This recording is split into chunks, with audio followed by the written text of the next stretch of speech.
Are you thinking of buying a new construction home from a major builder in the Denver metro area? Before you sign the contract, here are some important questions that you need to be asking the builder. Large production builders often operate very different than custom home builders. The contracts are tighter, the timelines move fast, and the fine print really matters. Today, we are going to be breaking down the exact question you should be asking before you put down any earnest money. Thanks for tuning in to the Colorado Homes and Living YouTube channel, where we go over all the ins and outs of Colorado and the real estate market, where we specifically specialize in new construction homes. I'm Jill Jackson. And I'm Kelly Mates. And we are local realtors here in the Denver metro area.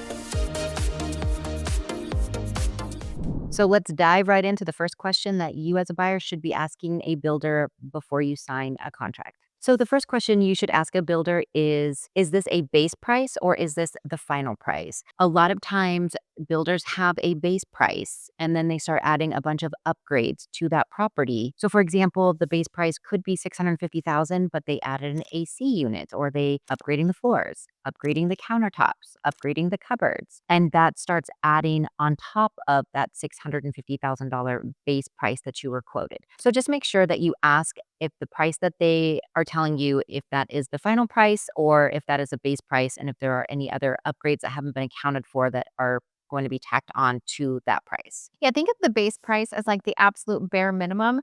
And sometimes what you think should be included in the bare minimum is not.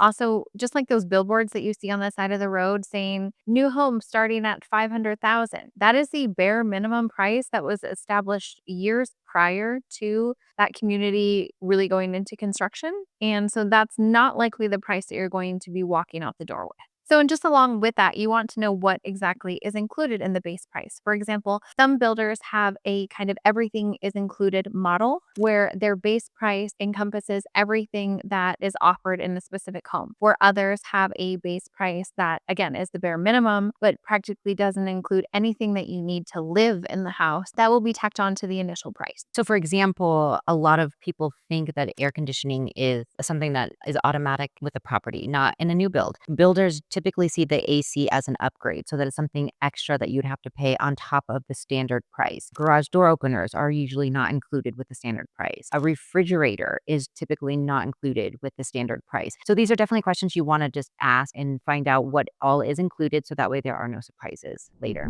The next question you want to ask a builder is, are there lot premiums? And if so, how much are they? So sometimes you're quoted a certain price for the property, but that they are not accounting for the lots that that property is going to be on. So if that's a corner lot, if that lot happens to be one of the larger lots in the neighborhood, there could be an upcharge on top of the base price that they are quoting you. Just double check and see if there is a lot premium and how much that is. And then of course, there are some builders that don't have those lot premium prices. So just to be safe, that is definitely something you want to ask because every builder will operate a little bit differently. And some builders will say the lot premium is included in the base price, and others will say that it is excluded from the base price. And I've seen lot premiums be as high as $30,000 or more. So definitely ask. So next, a lot of the times when you go to look at a house, the builder will offer you a price, but that price can always change by the builder before you lock it in with a contract. So it's important for you to understand how long that promotion or incentive or that price is available because as they release new homes, the prices on the lots that were previously released may change and fluctuate. And usually with every release of new homes, the price does increase. And I've seen it anywhere from a couple $1,000s to $10,000 increments. So just something to be aware of. The next question you want to ask a builder before signing a contract is, what happens if my financing falls through? So remember, if you're doing a new build and you're starting from dirt, this process can take anywhere from 6 to 14 months. So a lot can happen in that amount of time. So make sure you ask the builder if anything were to happen with financing, what is likelihood of me getting my earnest money back? If at all. Just remember, all builders will operate differently. Some builders are very strict on whether or not you get your earnest money back, and some builders are a little bit more lenient when it comes to things. So just make sure that you double check with the builder just in case there is any unforeseen circumstances in the future. That way you are protected. in advance.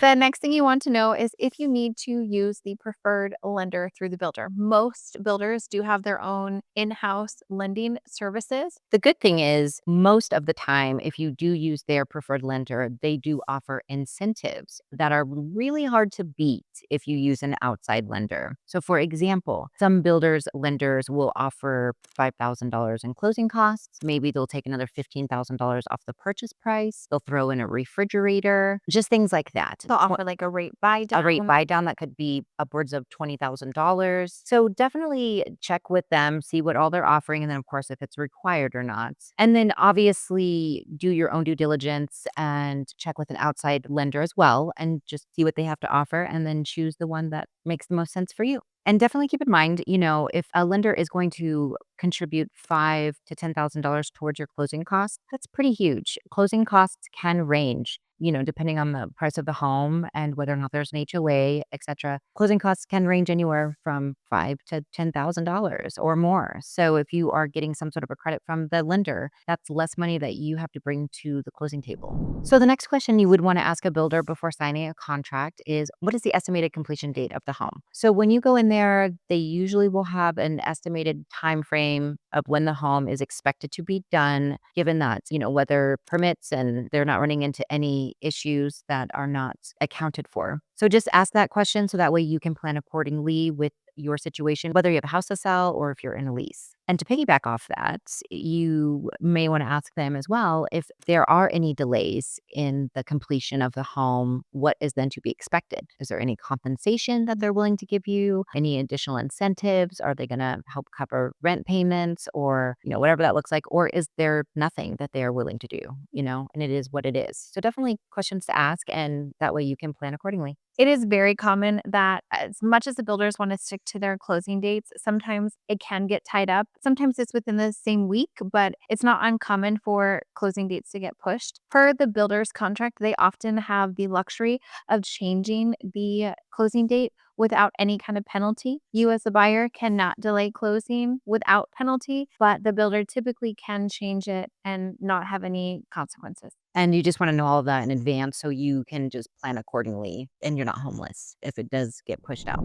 So, the next question you would want to ask a builder before you sign anything is whether or not you can conduct your own third party inspection during construction. So, this is where you would hire a third party inspector to come and evaluate the property from head to toe and just make sure that the builder's contractors didn't overlook anything and just make sure that everything is operating as it should. Builders are very good about making sure that these things are taken care of, and they do normally have to be signed off by the city, but these are human beings that are building the home, and humans do make mistakes, so it doesn't hurt to have a third party come in and just double check everybody's work, but you definitely want to make sure that that is okay with the builder before you move forward with the home. And really, the builder can't prevent you from having a third party inspection. It's just what they're going to do with that third party inspection information. And some builders say, yes, you can have a third party inspection. However, we have a list of approved inspectors that are allowed to be on our construction site. We highly encourage any third party inspections. And then at the end of the day, the builder wants you to be happy. So, more than likely, they're going to help address those issues, but you can't find them unless you do an inspection. Another question you would want to ask the builder is, how many times can I visit the property while it's being built? Usually, they don't mind if you drive by and check things out as often as you would like, but walking the property or walking on site, they might limit that just because there's a lot of contractors out there, there's machines, equipment, they want anybody getting hurt, or you just might have to pre-schedule that in advance with the sales rep just so that way they can accommodate your visit. Some builders will require you to wear a hard hat if you're going to be on site. So just things to think about and questions to definitely ask. Yeah, typically those builders want to be aware that you're going to be on site. They may say that you can be there, but they just want to know about it. Sometimes they will ask you to do it like after construction hours. So maybe like after 4 o'clock, or the weekends are typically better. But most builders want to know about it before you just walk up to the house. Another question you would want to ask is if the home has a home warranty and what all that covers. Most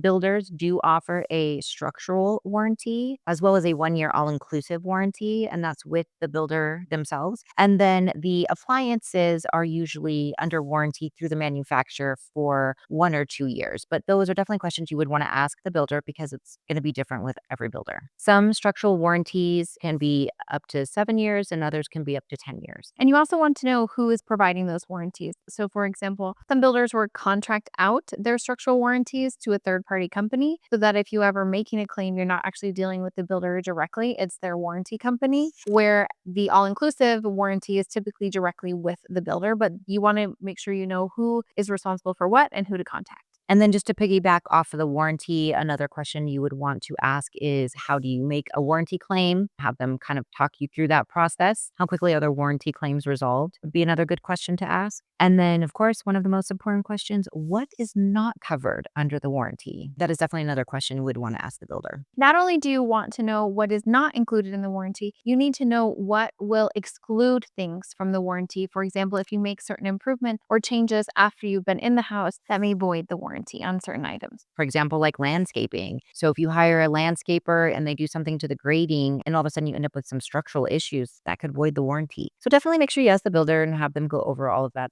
Again, every builder is going to operate a little bit differently.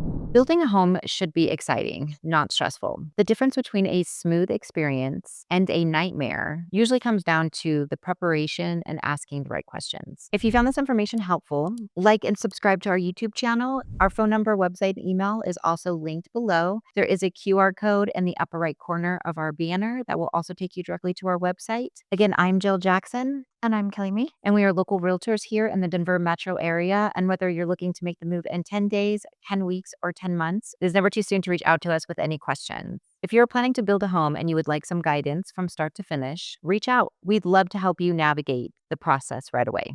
We hope to see you on the next video. Take care.